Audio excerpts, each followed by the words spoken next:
guys, it's Christy. Welcome to week 8. A little change of scenery this week for the weekly Pep Talk. I'm at my local gym here in Bluffton where I do a good amount of the workouts that I create for you for a reason. So you'll see it wait for our educational content.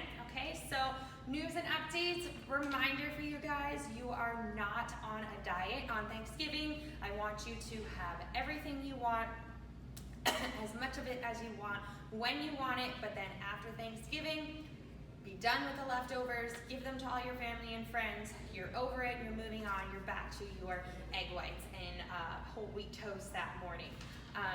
I do have a special terrible turkey workout for you guys this week, so you can make sure that you earn your stuffing and earn that pumpkin pie. So stay tuned for some more information about that. Other news, I'm now providing a voiced-over video, but dynamic warm-up for almost all of the workouts each week.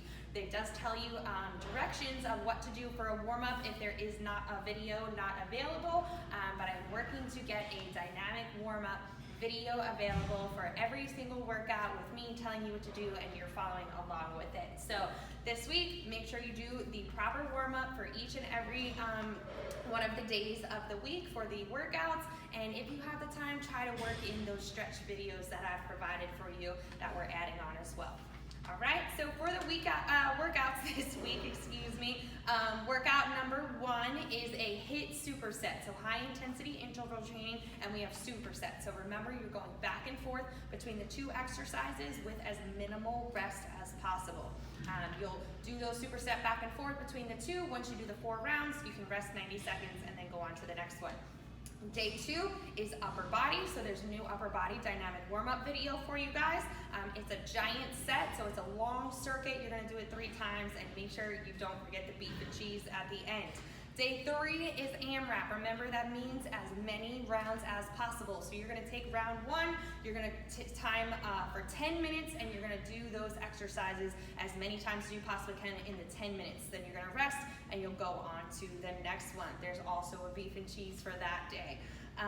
Day number 4 is the terrible turkey.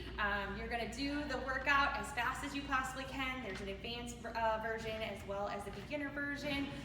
We need to earn all those extra calories that you're gonna eat because I want you to have them. All right, and day 5, we have a core workout, twisting motions. They help promote good digestion. We had all those bad foods.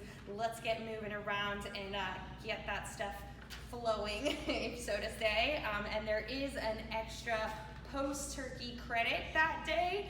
It is optional, but not really optional, so try to take advantage of that if you can, especially since a lot of us are off the day after Thanksgiving. So for our educational content this week, touching on the fact that the scale can be very deceiving, I encourage you all to take pictures. I want you to continue to do this so you can compare the pictures, what they look like, but also it's good to take some actual measurements on yourself because muscle takes up less space than body fat does. So for example, you could put on a pound of muscle, but you could decrease a pound of body fat, and on the scale, it will be exactly the same, but you will be smaller. So yes, you can see that in pictures, but sometimes it can be a little more difficult to kind of pinpoint those changes as much as you want to see them. So I wanted to show you guys how to take some measurements at home for yourselves so that you can continue to measure your progress. All right, so all you need is one of these tape measures here. So 3 important measurements that I advise for you. So what you can do to make sure that you measure in the same place, to measure your waist. Typically, the measurement for a waist measurement is the smallest spot on the waist, but you can't always tell that on yourself. So I want you to measure at the height of your belly button, and if you're standing in the mirror, you want to do it sideways to make sure that it's level. First, capture it standing up nice and tall, okay? And then grab on your finger where it's touching and pull away so that you can see the measurement on there and then write that down. What I don't want you to do is stand and then find that spot and then look down, because what happens is you tend to move your hips forward and you push your stomach out. Okay, so that's not gonna be a proper measurement. So standing up tall exhale out, don't suck it in, and catch that spot where it's touching. That's where your finger is, and that's where you're gonna measure. Okay, so that's the first spot. Second spot, what you're gonna do, you're gonna measure your hips, and there's this crease here in it's called your inguinal ligament, okay? I want you to measure parallel around that spot in your hips. So stand sideways in the mirror, try to make sure, I don't have a mirror right now, so mine might be uneven, but make sure yours is of the same height, it's not shimmying anywhere, and you're gonna do the same exact thing. So I'll pull it around this way so you can see. You're going to stay at that inguinal ligament, grab right where it attaches, put your finger on it with your nail, and that's your measurement right there. Okay, now for your thigh, you want to make sure that you measure in the same exact spot every time as well. So what you're going to do, you're going to take the end of your measuring tape, put it in that inguinal ligament that we just talked about, and you're going to measure down until you hit the top of your kneecap.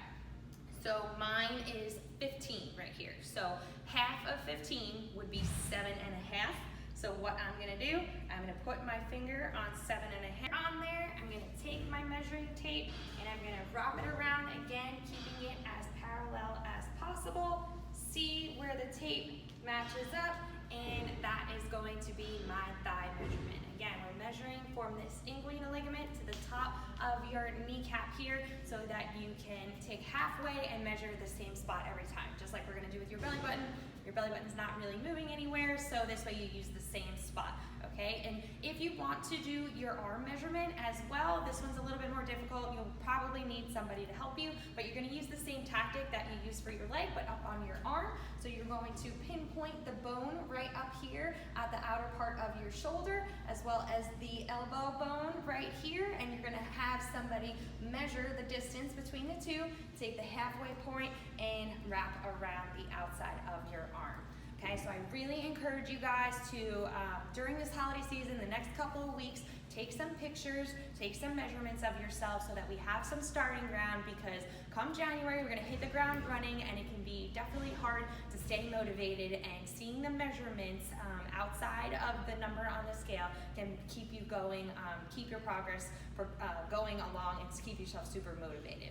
All right, so I want to wish you guys all a super happy Thanksgiving. Make sure you try to get your workouts done. Remember, these workouts can be done anywhere. All you need is a set of dumbbells. Majority of them, you don't need anything.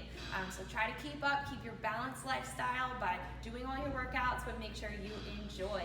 I'll see you guys next week. Looking forward to another good one.